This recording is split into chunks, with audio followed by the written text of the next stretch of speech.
नमस्कार दोस्तों, फिर आपके लिए वैसे क्वेश्चन लेकर आया हूँ मॉडर्न हिस्ट्री का, जो एसएससी, रेलवे और बिहार पीसीएस, बिहार सचिवालय, ऐसा कोई भी वनडे एग्जाम हो, सभी में आपको उपयोगी साबित होगा। आप मेरे पहले का भी वीडियो देख रहे होंगे। यदि आपको लग रहा होगा कि मेरे इस वीडियो के माध्यम से आपके एग्ज़ाम में हेल्प होगा, मदद होगा, तो प्लीज़ आप इस वीडियो को अपने अन्य दोस्तों के पास शेयर करें। साथ ही मेरा ये जो वीडियो यूट्यूब चैनल पर भी कंसेप्ट जीएस क्लासेज के नाम से एक चैनल है, उस पर यही वीडियो वहाँ मिलता है। तो प्लीज़ आप वहाँ उस चैनल को प्लीज़ हमको सपोर्ट कीजिए, क्योंकि मैं भी समय खर्च करता हूँ, आपके लिए बेस्ट से बेस्ट क्वेश्चन सेलेक्ट करता हूँ, उसके लिए मैं स्टडी करता हूँ। तो प्लीज़ कम से कम हमको इतना आप मदद करें। वो जो कंसेप्ट जीएस क्लासेस जो मेरा चैनल है, उसको प्लीज़ देखें और उसको आप अन्य दोस्तों के साथ शेयर भी करें, क्योंकि आप समाज जो होता है एक दूसरे के सहयोग से चलता है। आप किसी को सहयोग करेंगे तो आपको भी कोई ना कोई रास्ते में, कोई ना कोई आपको लाइफ में सहयोग करेगा। प्लीज़ मेरा इस वीडियो को पहले का वीडियो हो तो अपने दोस्तों के पास शेयर करें अधिक से अधिक मात्रा में, जिससे कि कम से कम मैं मोटिवेट हूँ कि हाँ, कुछ लोग हैं जो हमारे जो वीडियो को देखते हैं उनके एग्ज़ाम में हेल्पफुल होंगे। चलिए बिना लेट किए हुए मैं अपनी सब्जेक्ट पर आता हूँ, अपने टॉपिक पर आता हूँ। यदि आपसे पूछ लिया जाए महाराजा रंजीत सिंह के राज में कौन कौन क्षेत्र शामिल थे, जैसे कि मैं अभी एक में ऑब्जेक्टिव दूंगा। Option A Delhi, option B Kabul, option C Makrana, option D Srinagar. तो इसका सही आंसर होगा श्रीनगर, अर्थात श्रीनगर महाराजा रंजीत सिंह के साम्राज्य में, राज में शामिल था। फिर नेक्स्ट क्वेश्चन देखता हूँ, रंजीत सिंह किस मिसल से संबंधित थे? रंजीत सिंह किस मिसल से संबंधित है? मिसल कहने का मतलब होता है क्षेत्र। तो आप बताइएगा सुकरचकिया मिसल से रंजीत सिंह संबंधित थे। यदि आपसे पूछ लिया जाए महाराजा रंजीत सिंह की राजधानी कहाँ थी, तो बताइएगा लाहौर महाराजा रंजीत सिंह की राजधानी थी। यदि आपसे पूछ लिया जाए रंजीत सिंह ने सुप्रसिद्ध कोहिनूर हीरा किससे प्राप्त किया था? महाराजा रंजीत सिंह ने सुप्रसिद्ध कोहिनूर हीरा किससे प्राप्त किया था? तो बताइएगा शाह शुजा से महाराजा रंजीत सिंह ने कोहिनूर हीरा प्राप्त किया था। यदि आपसे पूछ लिया जाए, एक स्टेटमेंट है कि ये स्टेटमेंट किसका है, तो स्टेटमेंट में आपको बताता हूँ। ईश्वर की इच्छा थी कि मैं सभी धर्मों को एक निगाह से देखता था, तो ईश्वर ने मेरी दूसरी निगाह अर्थात दूसरी आंखों को छीन लिया। तो यह स्टेटमेंट किसका है पूछ लिया जाए तो बताइएगा महाराजा रंजीत सिंह ने। महाराजा रंजीत सिंह ने कहा कि मैं सभी धर्मों को एक ही निगाह से देखता हूँ, इसलिए ईश्वर ने मेरी दूसरी आंख को छीन लिया। तो यह स्टेटमेंट महाराजा रंजीत सिंह ने दिया था। यदि आपसे पूछ लिया जाए कि महाराजा रंजीत सिंह का उत्तराधिकार कौन था, तो बताइएगा खड़ग सिंह। तो खड़ग सिंह ही महाराजा रंजीत सिंह का उत्तराधिकार था। यदि आपसे पूछा जाए कि सिख राज का अंतिम राजा कौन था, सिख राज्य का अंतिम राजा कौन था, तो बताइएगा दिलीप सिंह। यदि आपसे पूछ लिया जाए पंजाब के पूर्व महाराजा दिलीप सिंह की मृत्यु कब हुआ था?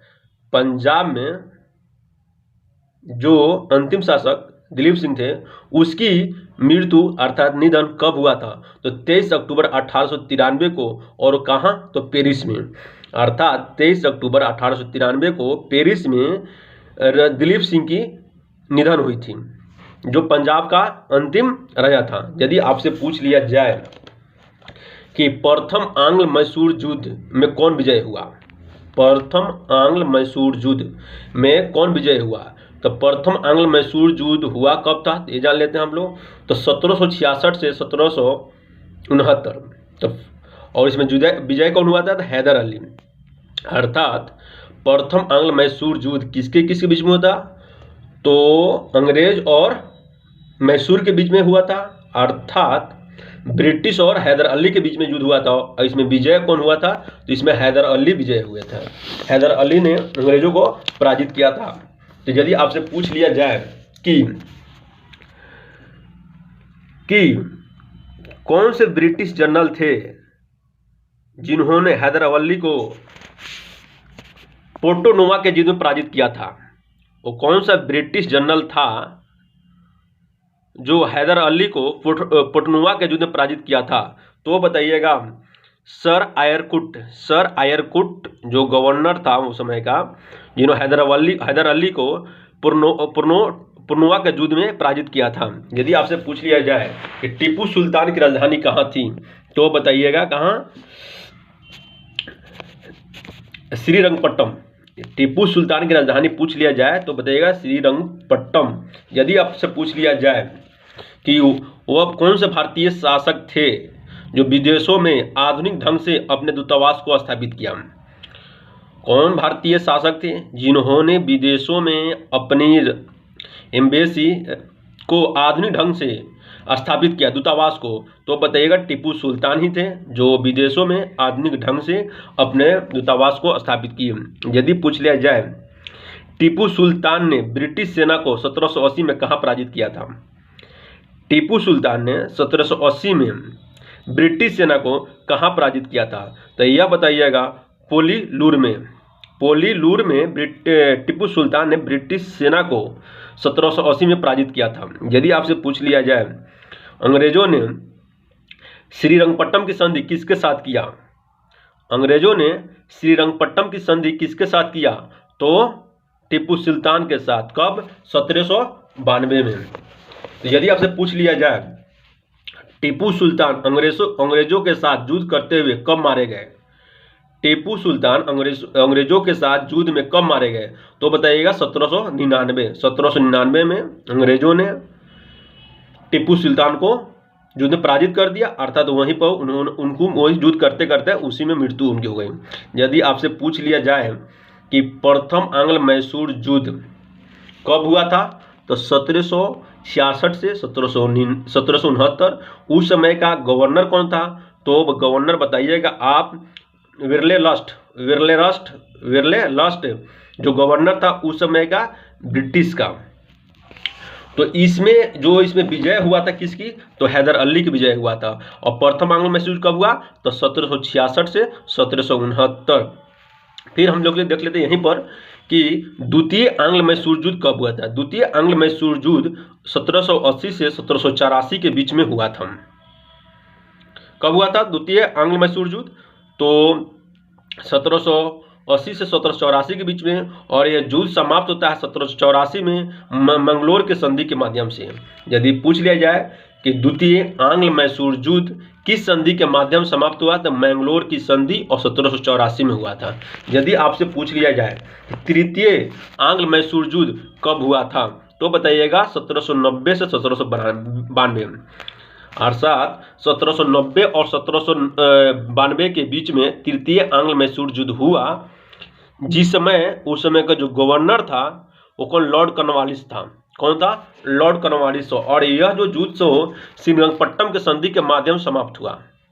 तृतीय आंग्ल मैसूर युद्ध श्रीरंगपट्टम के संधि के माध्यम समाप्त हुआ। श्रीरंगपट्टम की संधि 1792 में हुआ था।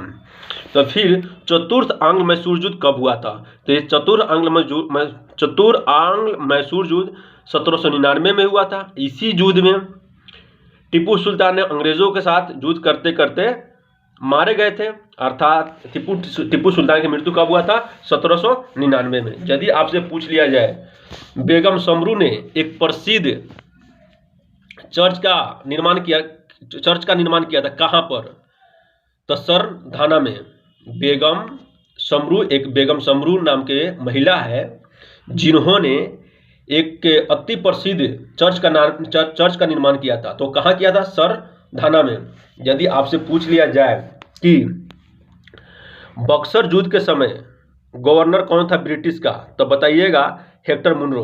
बक्सर युद्ध के समय ब्रिटिश गवर्नर कौन था? Hector Munro. यदि आपसे पूछ लिया जाए आंग्ल नेपाल युद्ध उस समय ब्रिटिश गवर्नर कौन था? तो बताइएगा लॉर्ड हेस्टिंग। लॉर्ड हेस्टिंग आंग्ल नेपाल युद्ध के समय गवर्नर था।